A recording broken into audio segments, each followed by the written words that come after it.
Сәлем достар, бүгін біз көп адам біле бермейтін, бірақ өте жиі кездесетін бір жағдай туралы сөйлесеміз. Бұл темір тапшылықты анемия.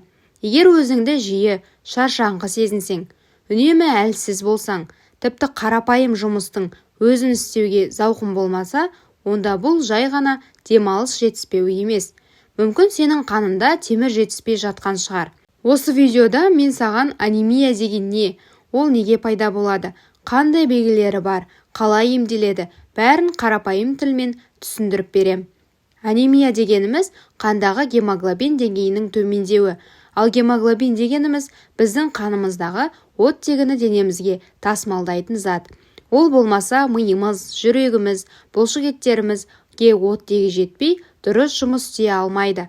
Ал гемоглобиннің өзі темірге тікелей байланысты. Егер ағзада темір азайса, автоматты түрде гемоглобин де азаяды. Демек, дене шаршайды, әлсірейді, жүйке тозады.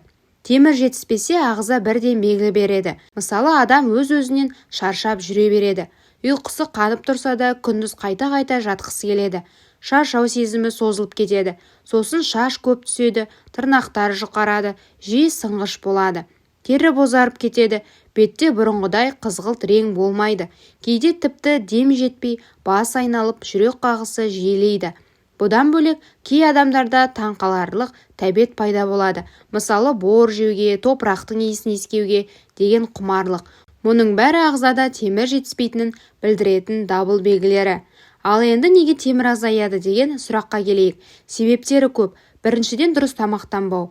Ет жемейтін, вегетариан болғысы келетін, немесе жай ғана етке, бауырға қаражат таппай жүрген адамдарда темір жетіспеушілік жиі кездеседі.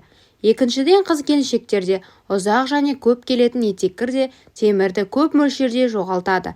Үшіншіден, ішкі қан кетулер, мысалы асқазан жарасы, геморрой сияқты жағдайлар байқалмай жүріп, ағзадағы темірді біртіндеп азайтады. Төртіншіден, жүктілік пен бала емізу кезінде аналар темірді баласына береді, ал өз ағзасы әлсірейді. Жас балалар мен жасөспірімдерде де жиі кездеседі. Себебі олардың денесі өсіп жатыр, темірге сұраныс көп. Анемияны анықтаудың ең дұрыс жолы қан тапсыру. Бұл өте қарапайым анализ. Гемоглобин мен ферритин көрсеткішіне қарау жеткілікті.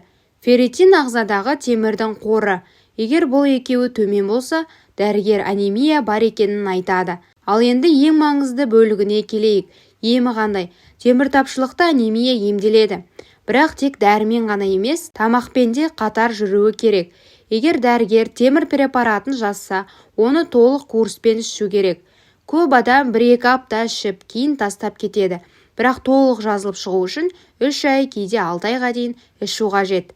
Тамақтануға келсек, ең бастысы ет. Әсіресе сиыр еті мен бауырда темір өте көп. Сонымен қатар жұмыртқа, қарақұмық, жасымық, шпинат, өрік, құрма, жаңғақтар да пайдалы. Темір жақсы сіңу үшін С дәрумені керек. Ол цитрус жемістерінде, қызанақта, болгар бұрышында болады. Ал кальций мен сүт өнімдері темірдің сіңуіне кедергі келтіреді. Сондықтан темір дәрісін ішкенде айран, сүт ішпеу керек. Анемияны жеңіл жағдай деп ойламау керек. Егер уақытында емдемесең, жүрекке, миға, жүйке жүйесіне, жалпы бүкіл ағзаға зиян келеді. Әсіресе жүктілік кезіндегі анемия болашақ баланың денсаулығына да әсер етеді. Қорыта айтқанда, егер сенде үнемі шаршау, шаш түсу, тері бозаруы, демікпе, немесе ерекше тәбет болса, онда қан тапсырып көр. Бұл анемияның алғашқы белгілері шығар.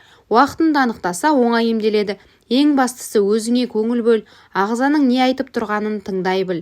Егер бұл видео саған пайдалы болса, лайк басып пікір қалдыруды ұмытпа. Достарыңмен бөліс, мүмкін дәл соларға қажет шығар. Келесі видеода тағы да денсаулық туралы пайдалы ақпаратпен кездескенше.